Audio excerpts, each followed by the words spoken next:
Yan, yung sapatos niya, sinelas niya, buta niya, siya may gawa lahat yan.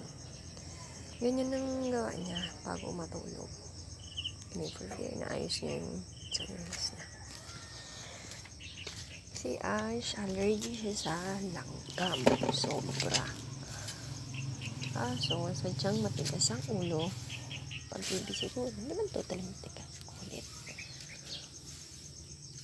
Siyempre, pagkakain, uhulog, agad nilinis.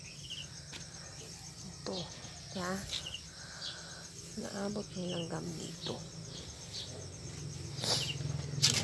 Kaya tayo magwawalis agad. Pag bumaba siya yan, kaaway niya naman lahat yung langgam.